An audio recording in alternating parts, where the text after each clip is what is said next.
Kamu ngerasa pusing? Bagaimana cara belajar di rumah? Atau kamu butuh tips gimana nih biar belajar efektif walaupun di rumah? Saksikan video ini.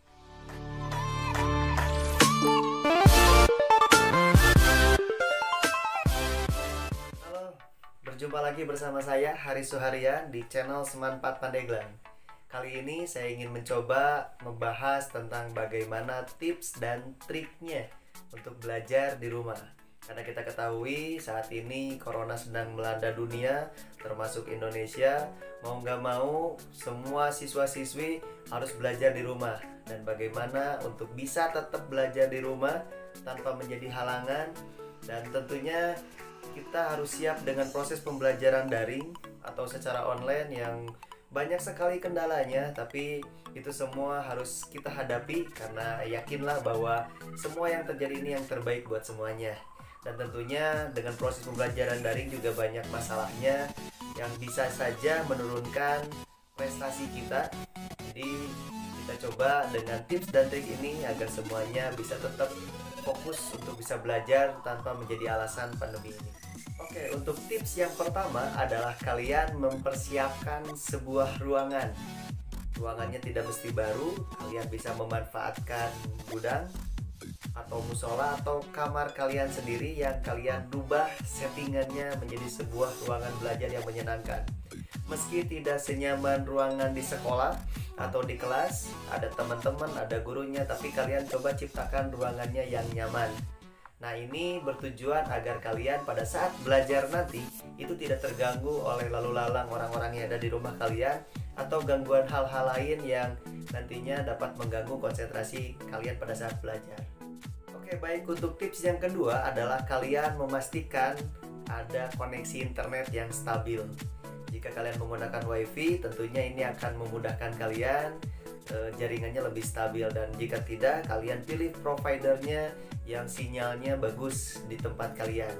Nah, hal ini bertujuan agar pada saat proses pembelajaran, apalagi proses pembelajaran secara video conference seperti menggunakan Zoom atau Google Meet atau yang lainnya, otomatis kalian harus memiliki sinyal yang kuat. Karena dikhawatirkan pada saat proses pembelajaran kalian akan terganggu dengan sinyal yang nantinya suaranya akan terputus-putus atau gambarnya terhenti, yang itu akan sangat mengganggu dalam proses pembelajaran. Nah, untuk itu kalian pastikan agar di tempat belajar kalian sinyalnya bagus. Dan jika menggunakan WiFi, diusahakan kalau bisa kalian menggunakan kabelnya yang langsung terpasang dengan koneksi laptop atau komputernya, sehingga ini akan lebih stabil. Tidak mesti kencang-kencang, yang penting stabil sinyalnya. Oke, selanjutnya yang ketiga adalah kalian menggunakan headset atau earphone. Nah, tujuannya adalah agar kalian bisa lebih fokus untuk mendengarkan materi yang disampaikan, serta kalian tidak akan terganggu oleh bisingnya suara-suara dari luar atau suara kendaraan yang lewat depan rumah kalian. Jadi kalian bisa betul-betul menyimak, memahami materi yang disampaikan dalam proses pembelajaran secara online ini.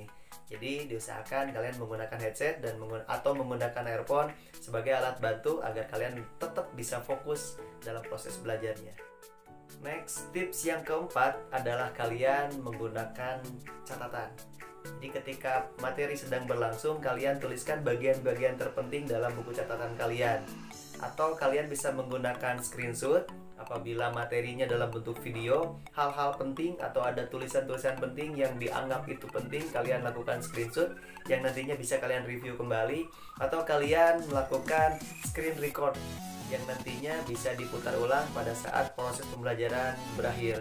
Nah, ini penting sebagai poin-poin catatan karena khawatir kalian lupa atau kalian menyimak kurang detail. Nah, ini akan sangat membantu untuk proses belajar kalian. Tips yang kelima, ini yang paling penting. Kalian siapkan cemilan dan cepuloh. Kalian siapkan untuk makanan ringan dan minumannya. Hal ini untuk menghindari kalian jenuh atau bosan pada saat menerima materi dan kalian bisa sambil menikmati. Karena kalau di kelas mungkin kalian ditemani teman-teman, tapi kalau belajar sendiri kalian ditemani dengan makanan. Tapi ingat, jangan fokus pada makanan, tetap fokus pada materi yang disampaikan. Dan tips terakhir, tips yang keenam adalah kalian review ulang materi yang sudah disampaikan. Nah, kalian harus meluangkan waktu, mengorbankan waktu, dan kalian mencari referensi yang lain untuk menambahkan materi kalian. Review agar lebih kalian memahami tentang materinya, karena jika hanya dilakukan pada saat menerima materi saja, mungkin kita bisa lupa atau kita kurang memahami. Kalian bisa menggunakan catatan-catatan tadi atau video-video yang sudah kalian simpan, kemudian kalian review, kalian pelajari kembali. Jika ada yang kurang, kalian boleh mencari referensi dari materi yang lain, atau kalian bisa bertanya pada gurunya atau pada teman-temannya dari siapa saja agar kalian lebih paham tentang materinya. Baik, itulah mungkin tips dan trik proses pembelajaran secara daring atau online dan kalian bisa lakukan di rumah. Mudah-mudahan bisa memberikan motivasi dan strategi baru dalam menghadapi COVID ini untuk tetap bisa terus belajar tanpa menjadikan halangan. Dan kita berdoa bersama-sama semoga COVID-19 ini segera berakhir dan kita bisa kembali normal, belajar seperti biasa. Mungkin kalian juga rindu dengan teman-temannya, rindu dengan suasana sekolahnya, dan kita berdoa saja semoga Allah mengangkat semua yang terjadi saat ini dan kita menjadi lebih baik lagi. Terima kasih, sampai ketemu di video tutorial berikutnya. Bye.